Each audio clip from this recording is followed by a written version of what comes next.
Bonjour à toutes et à tous, j'espère que vous vous portez bien. Nous voici en vidéo pour la première fois, pour notre premier cours d'enseignement à distance. Cette vidéo n'est à visionner qu'une fois que vous avez fait l'activité sur comment le tourisme transforme les espaces et les sociétés. C'est celle qui s'affiche à l'écran et que je vous avais distribuée lors du dernier cours en présentiel. Ici, je vais donc revenir sur les points essentiels qu'il fallait comprendre. Première chose que vous pouvez constater, c'est que l'activité se concentre sur l'étude d'un hôtel, l'hôtel Mazagan. Il se situe sur la côte atlantique du Maroc, au sud de Rabat et de Casablanca. Vous pouvez le voir sur l'image que je vous affiche à l'écran.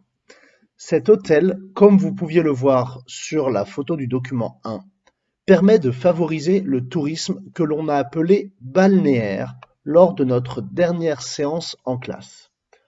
En analysant la carte du document 4 et en regardant surtout bien évidemment la légende, on se rend compte que cet hôtel est à proximité d'un parc des expositions qui permet de favoriser le tourisme d'affaires.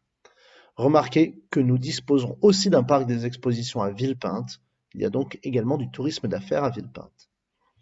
On peut également noter la proximité de villes et d'une ancienne forteresse portugaise, ce qui peut permettre de favoriser le tourisme culturel.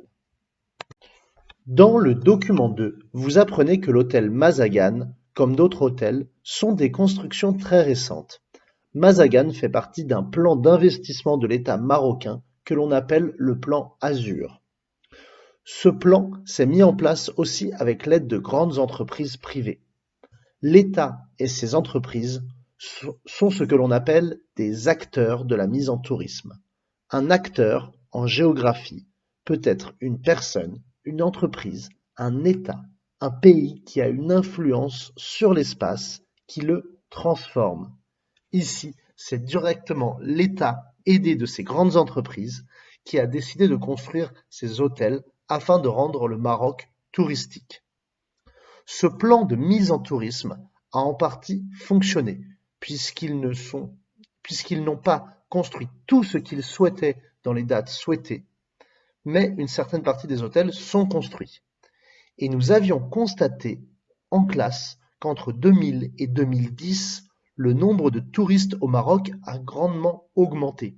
Vous pouvez le voir sur le graphique qu'on avait étudié la précédente fois.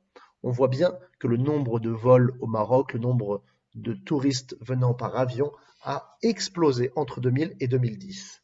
Le plan Azur est une des principales explications de cette hausse du tourisme au Maroc. En effet, le plan Azur est une décision de l'État qui vise à créer des stations balnéaires pour attirer des touristes. En France, nous avons connu la même chose avec le plan Neige. Dans les années 60, il visait à créer des stations de ski afin de mettre en tourisme les montagnes, et cela a particulièrement bien fonctionné.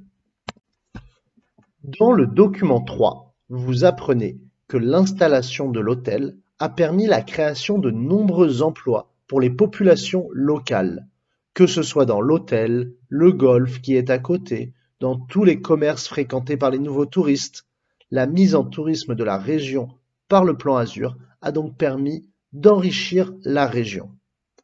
Cependant, il est intéressant de s'intéresser au côté négatif de la mise en tourisme, ce que je vous demandais en question 6. Pour ce faire, concentrons-nous sur les déclarations faites dans le document 3.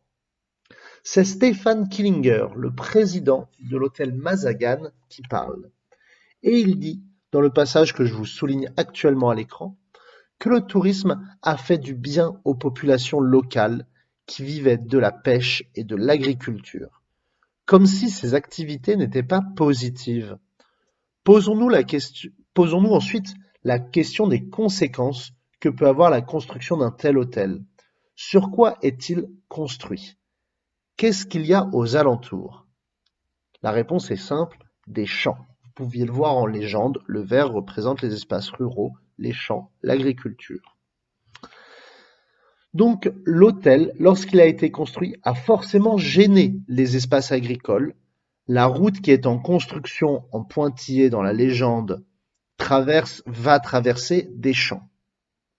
Donc ces pêcheurs, ces agriculteurs ne sont donc pas forcément heureux de l'arrivée de l'hôtel dans leur région. Dans ce genre de situation où plusieurs activités et acteurs rentrent en conflit, on parle de conflit d'usage. Ici, les pêcheurs et agriculteurs sont en conflit avec l'hôtel pour l'usage de la région et de ses terres. Retenez bien cette expression de conflit d'usage, il faudra la noter dans le cahier et elle sera à remobiliser bientôt dans le chapitre.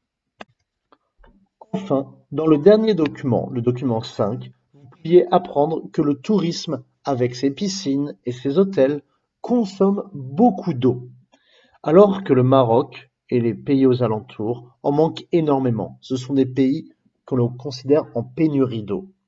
Cette eau pourrait être utilisée dans l'agriculture qui en manque.